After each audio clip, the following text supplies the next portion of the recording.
नमस्कार साथियों, smart scholar YouTube channel में आपका स्वागत है।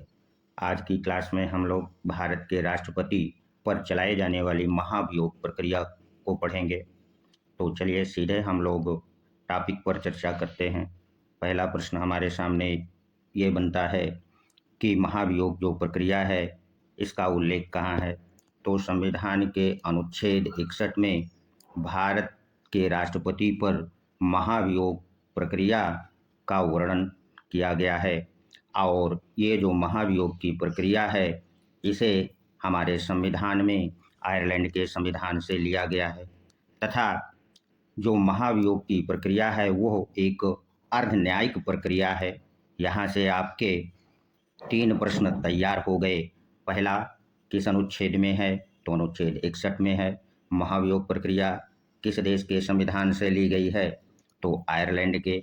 किस प्रकार की प्रक्रिया है, तो ये अर्धन्यायिक प्रक्रिया है। अब हम लोग इस प्रश्न पर विचार करेंगे कि राष्ट्रपति को महाभियोग की प्रक्रिया किस आधार पर चलाई जा सकती है, उसका आधार क्या है। तो राष्ट्रपति के ऊपर महाभियोग की जो प्रक्रिया चलाई जाती है वह केवल मात्र एक ही आधार है और वो है संविधान के उल्लंघन पर ही राष्ट्रपति के ऊपर महाभियोग की प्रक्रिया चलाई जा सकती है, अन्य कोई आधार नहीं है। अब अगला प्रश्न जो आपकी परीक्षाओं में पूछा जाता है वो ये कि महाभियोग की जो प्रक्रिया है वो संसद के किस सदन से शुरू होती है। तो महाभियोग की प्रक्रिया संसद के किसी भी सदन से शुरू हो सकती है तथा जिस सदन में महाभियोग की प्रक्रिया आरंभ करना होता है तो राष्ट्रपति के खिलाफ आरोपों वाले नोटिस पर सदन के कम से कम 1/4 सदस्यों का हस्ताक्षर होना अनिवार्य है, तभी उस पर महाभियोग की प्रक्रिया शुरू की जा सकती है। और जैसे ही 1/4 सदस्यों द्वारा हस्ताक्षरित नोटिस सदन के सभापति को दी जाती है तो इसकी सूचना तत्काल राष्ट्रपति को भेजी जाती है और वो भी 14 दिन के अंदर भेजा जाना अनिवार्य है और इसके उपरांत ही राष्ट्रपति पर महाभियोग की प्रक्रिया आरंभ हो सकती है। अब महाभियोग की जो प्रक्रिया है कैसे आरंभ होगी इसको जान लीजिए। तो महाभियोग की प्रक्रिया पर मूल सदन अर्थात जिस सदन में 1/4 सदस्यों द्वारा आरोप लाया गया है, यदि वह सदन 2/3 बहुमत द्वारा प्रस्ताव को पारित कर देता है तो दूसरा सदन राष्ट्रपति पर आरोपों के जांच के लिए एक प्रवर समिति गठन करता है।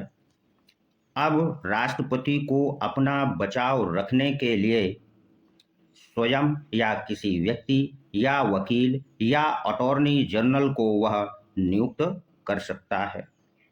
अब जो प्रवर समिति जांच करती है और जांच करने के बाद यदि दूसरा सदन भी 2/3 बहुमत से प्रस्ताव पारित कर देता है तो जिस तिथि को दूसरा सदन राष्ट्रपति पर लगे आरोपों के प्रस्ताव को 2/3 बहुमत से पारित कर देता है उस तिथि से राष्ट्रपति का पद रिक्त हो जाता है। अब अगला प्रश्न ये पूछा जा सकता है कि संसद के जो सदस्य होते हैं वो राष्ट्रपति की महाभियोग की प्रक्रिया में कौन भाग लेता है। तो राष्ट्रपति के महाभियोग की प्रक्रिया में संसद के सभी सदस्य भाग लेते हैं, चाहे वो निर्वाचित हों या मनोनीत। जबकि हम लोगों ने राष्ट्रपति का जो निर्वाचक मंडल को पढ़ा है उसमें केवल निर्वाचित सदस्य भाग लेते हैं। यहाँ पर महाभियोग की प्रक्रिया में निर्वाचित और मनोनीत दोनों सदस्य भाग लेते हैं। अब जो आखिरी प्रश्न मुझे लगता है बचा हुआ है वो ये पूछा जा सकता है कि अब तक भारत में क्या किसी राष्ट्रपति के खिलाफ महाभियोग लाया गया कि नहीं? तो जी नहीं, भारत में अब तक किसी राष्ट्रपति के खिलाफ महाभियोग नहीं लाया गया।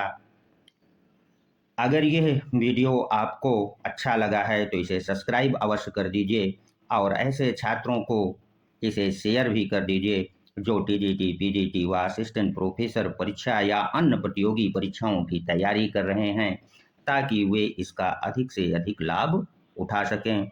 धन्यवाद। मिलते हैं अगले वीडियो में।